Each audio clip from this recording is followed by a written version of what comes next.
Hey guys, it's Mr. Schmidt here, and in this video we're going to look at the third and final key indicator that tells us how healthy our economy is, and that's inflation.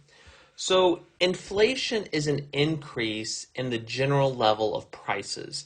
And so I want to be very clear about what inflation is and isn't.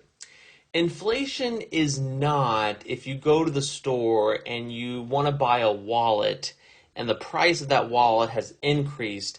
That's not inflation, okay? Inflation is not when one price in the economy increases. Inflation is when, generally speaking, prices in the economy are rising. That does not mean you can't, for instance, have the price of some things decreasing, right?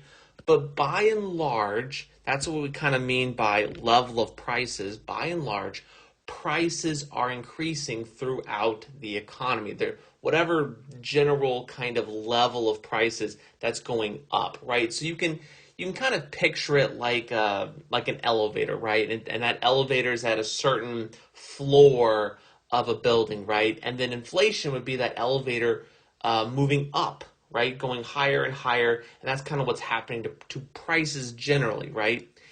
Inflation does reduce purchasing power. Purchasing power is the ability to buy goods and services. If things, generally speaking, cost more money, you can't afford, by definition, to buy as much as you could before, right? Because your money doesn't go as far. That's what we mean by purchasing power. Your ability, your power to buy goods and services is diminished when there is inflation. Of course, the opposite of inflation would be this thing called deflation. Deflation would be the elevator going down, right? Generally speaking, prices throughout the economy falling or decreasing. Again, it does not mean that there can't be any prices in the economy increasing. It just means, generally speaking, prices are lower. And so you may be tempted to think, well, gosh, deflation sounds like a really good idea, right? Wouldn't we want deflation and prices falling?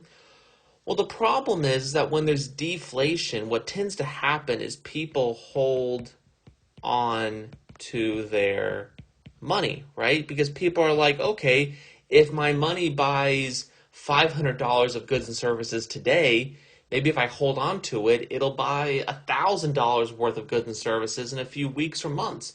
And so deflation actually harms the economy because people hold on to their money, don't spend it, and GDP, as reflected by the expenditure approach, isn't going to increase, right? So deflation does increase purchasing power, right? So again, the ability to buy goods and services. If your money can go farther because prices, generally speaking, are lower, you have more purchasing power.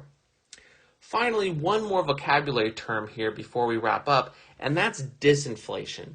Disinflation is inflation, but very slow inflation, right? And actually, disinflation is what we want in the economy when prices are rising generally from like 1 to 2%. That's kind of the magical number, right? So that's for inflation.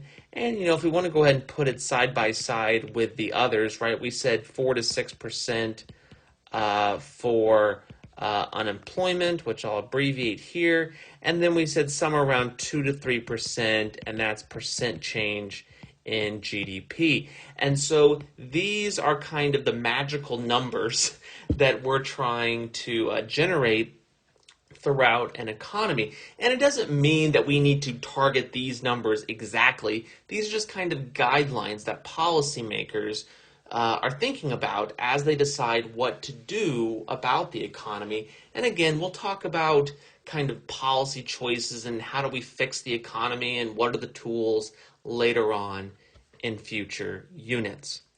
But that's all for this video introducing the concept of inflation.